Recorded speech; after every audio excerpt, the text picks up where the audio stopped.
Background లేకుండా ఇండస్ట్రీలోకి అడుగుపెట్టి నేడు బాద్షాగా పేరు తెచ్చుకుని ప్రపంచ వ్యాప్తంగా కోట్లాది మంది అభిమానాన్ని సంపాదించుకున్న షారుఖ్ నటనా వారసత్వాన్ని కూతురికిచ్చి కొడుకుకు దర్శకత్వ బాధ్యతలైతే అప్పగించారు. డ్రగ్ కేసులో ఇరుక్కుని క్లీన్ చీట్ తో బయటపడ్డ ఆర్యన్ ఖాన్ ఇండస్ట్రీలోకి ఎంటర్ అవుతూ హీరోగా కన్నా కెప్టెన్ ఆఫ్ ది ఫిష్ అయ్యేందుకు ప్లాన్ చేసుకుంటున్నాడు. ఇక కొడుకు ఇష్టాలను కాదనలేని ఫాదర్ ఆర్యన్ ను డైరెక్టర్ గా నిలబెట్టేందుకు బిగ్ స్కెచ్ అయితే రెడీ చేశాడు.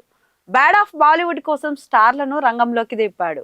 ఆర్యన్ ఖాన్ డైరెక్టర్ గా ఇంట్రొడ్యూస్ అవుతున్న బ్యాడ్ ఆఫ్ బాలీవుడ్ సెప్టెంబర్ 18న నెట్ఫ్లిక్స్ లో అయితే స్ట్రీమింగ్ కాబోతుంది. 7 ఎపిసోడ్లుగా తీసుకువస్తున్న ఈ సిరీస్ లో బాబీ డియోల్, లక్ష్య, షాహీర్ మెయిన్ లీడ్స్. ఇది పేరుకు సిరీస్ అయిన ఒక భారీ సినిమాగానే ప్లాన్ చేశారు షారుఖ్. ఓన్ నిర్మాణ సంస్థలో తెరకెక్కిన ఈ వెబ్ సిరీస్ కోసం తనతో పాటు స్టార్ కాస్ట్ అయితే పట్టుకొచ్చాడు. సల్మాన్ ఖాన్, అమీర్ ఖాన్, షారుఖ్ ఖాన్ మాత్రమే కాకుండా అర్జున్ కపూర్, రాజ్ కుమార్ రావ్ తో పాటు కరణ్ జోహార్, మన రాజమౌళి కూడా అలా మెరిశారు. కానీ వీరందరినీ కొడుకు వెబ్ సిరీస్ కోసం అందరి స్టార్స్ ను స్పెషల్ గా రిక్వెస్ట్ చేసి మరీ తీసుకొచ్చాడట షారుఖ్. వెబ్ సిరీస్ కే ఈ రేంజ్ అంటే థియేటర్ సినిమాకి ఇంకెంత మందిని ప్లాన్ చేసి తీసుకొస్తాడో షారుఖ్ అని చర్చించుకుంటున్నారు. ఎనివే, పుత్రోత్సాహంతో పులకరించిపోయేందుకు బాద్షా స్వయంగా రంగంలోకి దిగినట్లే తెలుస్తోంది. షారుఖ్ కొడుకంటే ఎంతో అమితమైన ప్రేమ. డ్రగ్స్ కేసులో అరెస్ట్ అయిన సమయంలో షారుఖ్ కన్నీటితో నిద్రలేని రాత్రులైతే గడిపానని బాలీవుడ్ జనాలు చెప్పుకుంటారు. ఇక ఇప్పుడు డైరెక్టర్ గా కొడుకుని నిలబెట్టేందుకు షారుఖ్ అన్ని తానే వ్యవహరిస్తున్నాడు.